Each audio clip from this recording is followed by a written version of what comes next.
Assalamualaikum warahmatullahi wabarakatuh. Nama saya Siti Aisyah dari Fakultas Syariah dan Hukum, Prodi Hukum Keluarga Islam. Di sini saya akan menjelaskan sedikit tentang naskah sebagai tugas ujian akhir semester mata kuliah studi Al-Quran dan Hadis.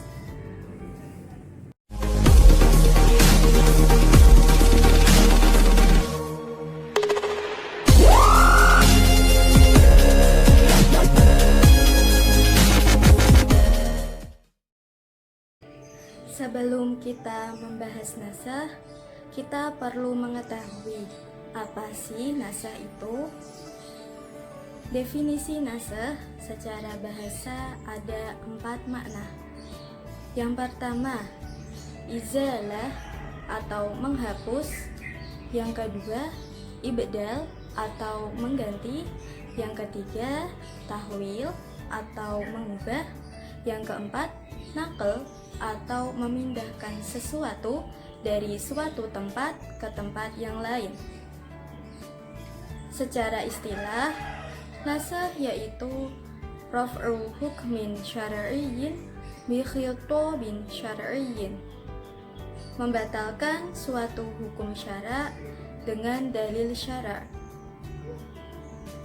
Rukun-rukun naskah ada 4. 1. Ardatun naskhi, yaitu pernyataan yang menunjukkan adanya pembatalan hukum yang telah ada.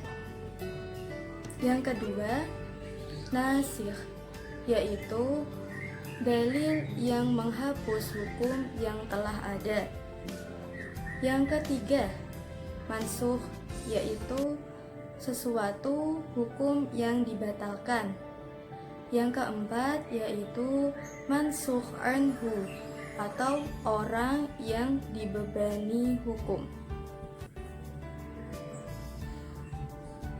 Adapun syarat-syarat naskah yaitu 1.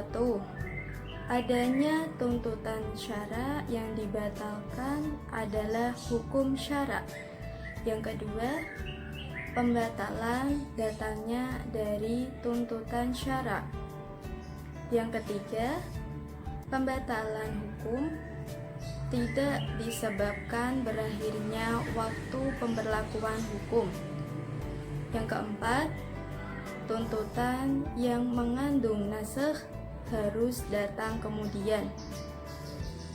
Selanjutnya yaitu macam-macam naskah.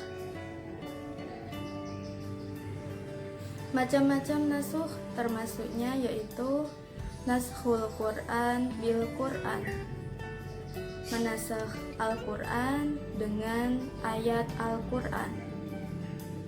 Contohnya yaitu ayat tentang masa iddah seorang perempuan yang ditinggal mati suaminya dalam surat Al-Baqarah ayat 240 yang berbunyi, walladzina yutawaffawna minkum wa yadharuna azwajan mata'an ilal hauli ghayra ikhraj. Dinasakh dengan surat Al-Baqarah ayat 234 yang menerangkan arba'ata ashhurin wa ashra. Jadi sekarang masa iddah seorang perempuan yang ditinggal mati suaminya sudah bukan 1 tahun lagi, tetapi 4 bulan 10 hari. Yang kedua yaitu naskhul Quran bis sunnah. Menurut jumhur ulama, yang boleh menasakh Al-Quran yaitu hanyalah hadis mutawatir. Yang ketiga, naskhus sunnah bil Quran. Hal ini diperbolehkan menurut jumhur ulama. Seperti contoh, ketika Nabi memerintahkan sholat menghadap Baitul Maqdis, lalu dinasakh dengan ayat fawalli wajhaka syatral masjidil haram, yaitu perintah untuk menghadap ke Masjidil Haram. Yang keempat yaitu naskhus sunnah bisunnah. Contohnya yaitu hadis tentang ziarah kubur yang berbunyi kuntu nahaitukum an ziyaratil kuburi ala fazuruha. Dulu aku melarang kalian untuk ziarah kubur, sekarang berziarahlah. Selanjutnya yaitu pembahasan tentang bentuk nasakh dari segi bacaannya. Bentuk-bentuk nasakh menurut segi bacaannya ada 3. Yang pertama ada naskhu tilawatin wa hukmin, menasakh bacaan dan hukumnya. Contohnya dalam hal syarat rodok, awalnya syaratnya harus asyru rodo'atin ma'lumat, lalu dinasakh dengan khamsu rodo'atin ma'lumat. Jadi sekarang hanya cukup 5 kali susuan saja.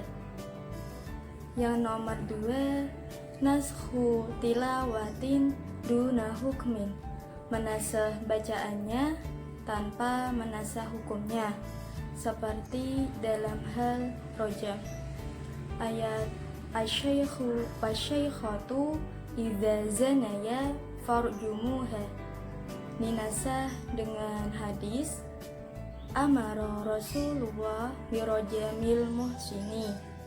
Ayat ini sudah tidak ditemukan di dalam Al-Quran, tetapi hukumnya masih tetap berlaku sampai sekarang. Yang nomor 3, naskhu hukmin duna tilawatin, menasakh hukumnya saja tapi bacaannya tetap. Contohnya seperti ayat 3 di atas yang sudah saya terangkan. Ayatnya masih ada di dalam Al-Quran, tetapi sudah tidak digunakan lagi hukumnya. Lalu, apa sih hikmah mempelajari dan adanya nasakh? Di antara hikmah nasakh yaitu 1. Menjaga kemaslahatan hamba. 2.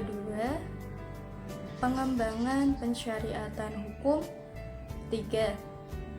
Menguji keimanan mukallaf dengan adanya perintah yang lalu dihapuskan. Yang keempat, merupakan kebaikan dan kemudahan bagi umat.